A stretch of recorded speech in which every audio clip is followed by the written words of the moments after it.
The new FTX management team decided to look behind the couch cushions, and lo and behold, there it was. They found $1 billion in assets. And then, of course, they take a look in the sock drawer, and whoa, another $720 million in cash. Of course, I'm making a joke about this. Partially, the reality is that they are now claiming that they have actually located $1 billion in assets, $720 million in cash. As far as for the location information of what I just said, hopefully that was clear to everyone. I was just making a joke. We have an article here from Watcher Guru. We're going to go over the details on what exactly happened here, and I will share my thoughts and opinions on this at the end of the video. I am not a financial advisor. This is not financial advice. Everything I'm sharing is my own opinion. It's my own research. I highly encourage you guys to go do your own research. And with that being said, let's go ahead and dive on into the news. FTX new management has located $1 billion in assets, $720 million in cash.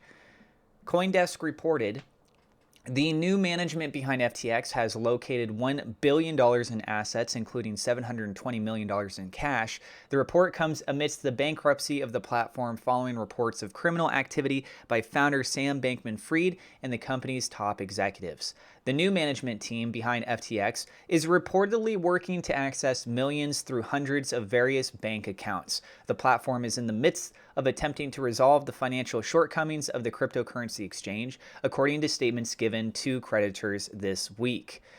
This going on to say, just in FTX new management says the company has located over $1 billion assets, including $720 million in cash. FTX locates $1 billion in assets. The demise of the cryptocurrency exchange platform FTX is the greatest scandal in crypto's young history. Former wunderkind Sam Bankman-Fried is currently indicted by the U.S. government over 8 counts of fraud and conspiratorial charges, seemingly following Bankman-Fried's status as one of the brightest young minds in the industry. Now, amidst the collapse and bankruptcy, the brain trust behind the company is hoping to sort out its failures. That pursuit took a new turn today as the FTX new management team has reportedly located $1 billion in assets. Moreover, that includes $720 million in cash from several different bank accounts. The news was given at a procedural hearing this week, following authorization by the U.S. Department of Justice to hold the funds. Additionally, another almost $500 million is already being held by United States institutions. FTX's new chief financial officer, Mary Cilia, spoke under oath during the bankruptcy proceedings. We are reaching out to all those banks and changing the signatories on the accounts so that we can get access to the accounts and move the cash as much as we can to an authorized depository institution, she stated. Cilia added that around $130 million is stuck in Japan. Their, quote, local regulations have ring-fenced funds for local customers, CoinDesk reported. Another $6 million has remained for operational expenses.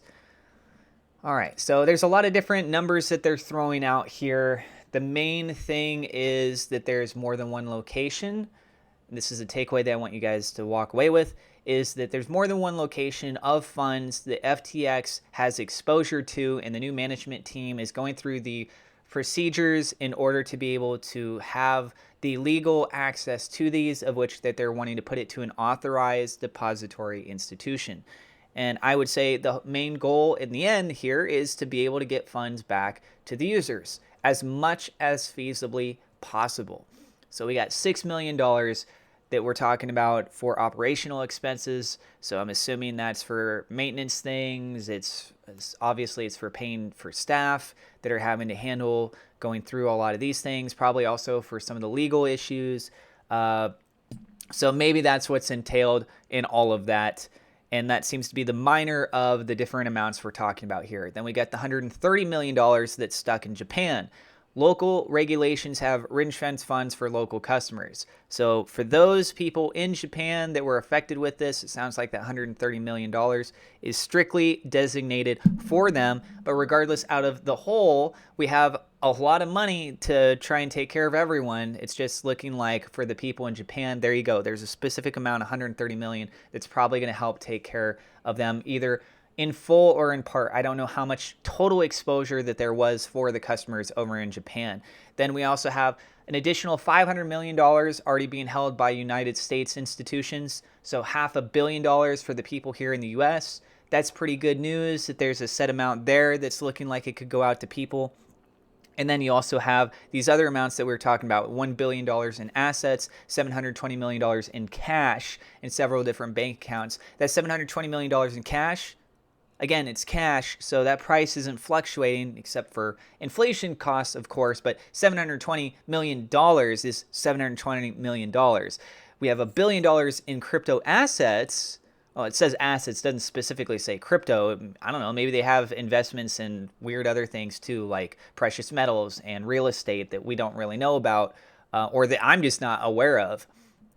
And so you look at that, and those prices can fluctuate.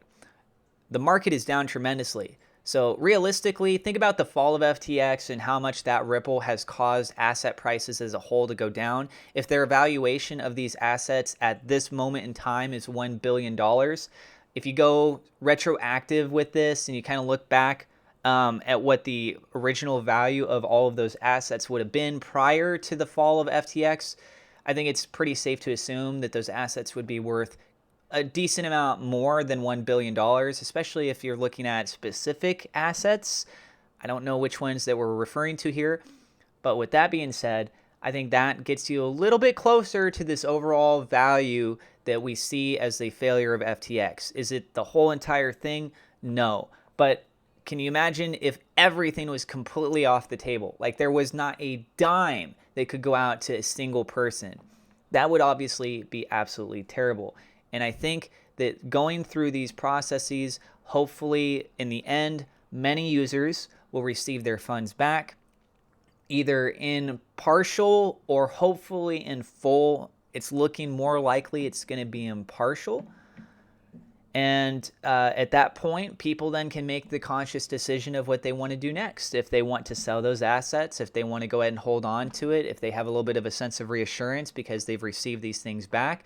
Because let's be real, there's going to be a handful of people that are going to make one decision or another. Expecting everyone to make the same decision on this, it's just unrealistic. I think that there's going to be some people that will receive their assets back and they'll say, hey, at least now that I have this, the market's down. Why would I sell it in a down market? That doesn't make sense to me. I'm just going to hold on to it, but at least I have it back and now I can look forward to it trying to come back up. And if there's not that immediate sell-off that's going on, a lot of the market may look at that and feel a sense of reassurance that, okay, we didn't know if people were going to be selling off when they got these funds back. Now that we see that they're not, the sentiment is starting to look more positive. I think everyone's being reassured that, okay, now might be a good time to buy. And then we might see some trickling in. We might see some playing in the market. We'll have to see how things go. Let us know what you guys think about this down in the comments below. Again, I am not a financial advisor. This is not financial advice. Please go do your own research. And lastly is that I do have a referral link for Webull. Feel free to go check this out. I've been using Webull for a couple years now.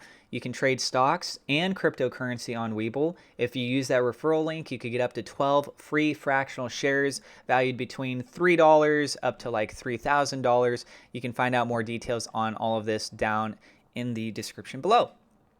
Thank you so much to my Patreon supporters. A double shout out thank you to WeLoveSafeMoon.com, Victor Vegas, SafeMoon Oz for being higher level patrons. Also thank you to my YouTube members for your support. And if you guys are new to the channel, don't forget to hit subscribe, hit the thumbs up, like button. God bless, and we will see you in the next episode.